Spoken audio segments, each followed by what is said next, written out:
Deputy James Reilly, the deputy, 5 minutes. Thank you. And before I begin, I just have to say that I've seen tonight here the usual Fianna Fáil tactic from Minister Andrews of attacking the messenger instead of dealing with the issue, and an extraordinary statement from him that says this is not a childhood issue, when this is a vaccination that will allow children in adulthood to live a life free of cervical cancer. However, I will continue. I want to thank the people who have contributed to this debate. It's a highly emotive issue, and rightly so. We're at a moral crossroads here, Minister, when we as a nation put fiscal rectitude and budgetary considerations ahead of the lives of our children and ahead of the lives of a future generation. In fact, there are two wonders here tonight. There is the wonder that we have a vaccine against cancer, the only one I know of, and the wonder that we have a government who won't use it. This morning, the Taoiseach told Enda Kenny that he was wrong when he said that 51 women would die from this illness if this vaccine didn't go ahead. This is clearly not so. Enda quoted from a document here, which I've quoted from myself for many a time, and it's the Health Information and Quality Authority assessment of benefits analysis of the proceeding of this vaccine. And it's worth repeating the name of that agency, HIQA, Health Information and Quality Authority. They say very clearly, out of 10,774 pre-cancers, 3,680 can be averted.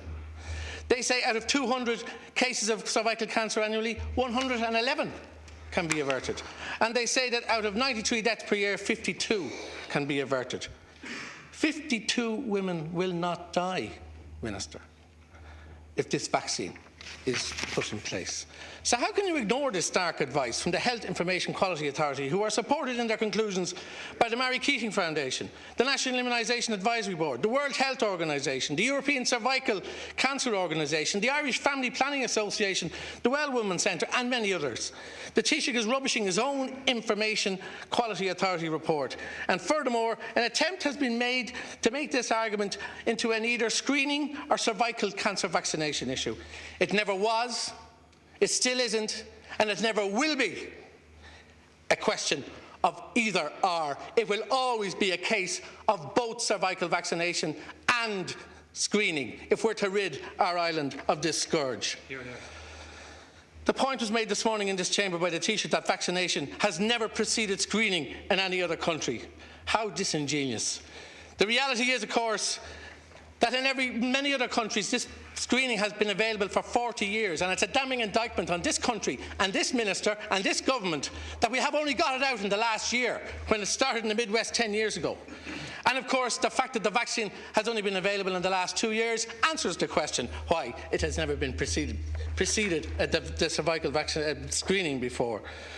So, you know, there's a map here in the Daily Mail which shows all the countries in Europe, all the green ones. Right? You want to go to the far side of Europe, Minister, the far side of Europe to find another country. How clever. 50 miles up the road they have it, in Uri.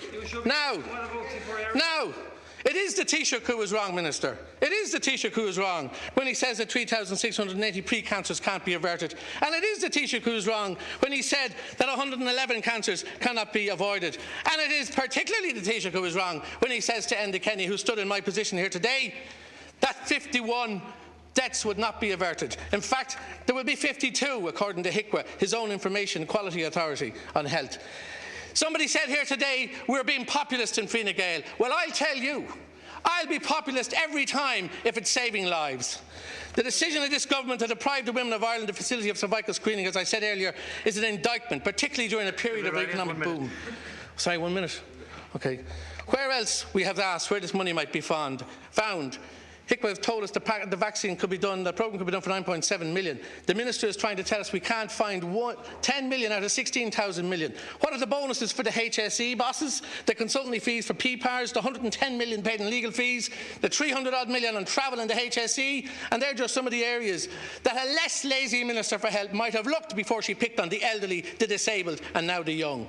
Is it before we move from health, you know, we have the issue of e-voting, where Noel Dempsey, the Minister at the time, made the comment, Asher, what's 50 million in the overall scheme of things? That's 5 years of this programme. So this is what it boils down to, Count Corla, a government and its priorities, a society and its morals. This isn't the island that Padraig Pearse died for, or Eamon de Valera and Michael Collins risked their lives for. This is not an Ireland that leaves the weak behind and exposes our young to the future, like this government wished to do. Even in famine times, neighbours helped each other out. So what's gone wrong with this government that it can allow itself to become so detached that it gets consumed by fiscal rectitude and everything else takes second place? Deputy McDade spoke earlier today. I commend him for it. I hope he'll vote against this and go the whole way rather than halfway up the road.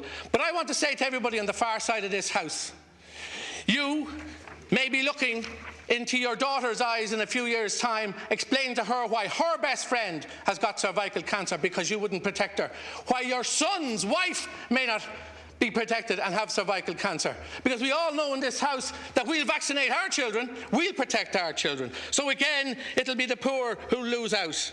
So again, we're at a defining moment. Just when you think the government can't sink any lower, they score another own goal. If you believe in equality, social inclusion, social justice, this should be a case of one for all and all for one, as it is across the map of Europe, as I showed you. But if the motion falls tonight, then clearly it's a case that this government believes in an I'm all right, Jack approach to the children of today and our women of tomorrow. And what about the legal risk of doing nothing?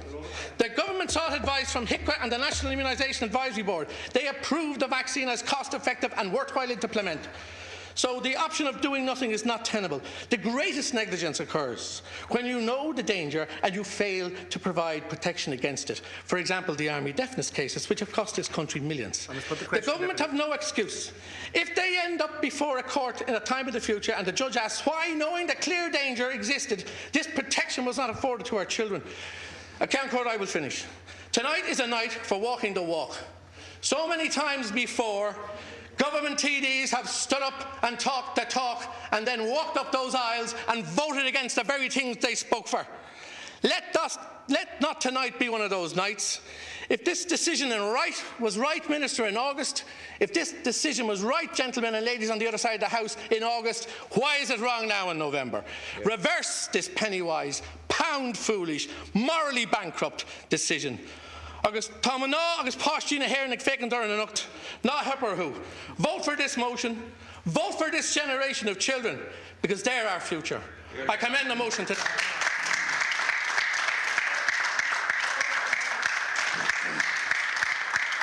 I must now put the question on amendment number 1 in the name of the Minister for Health and Children, is Ian Keshna going in Tofer and Lasso. The question is that the amendment be made. Natakti Tar Havel Keshna British Tom, Takti and Gwina British Neil, Shilmugan and Kesh Retail. In my opinion, the question is carried. Vote on.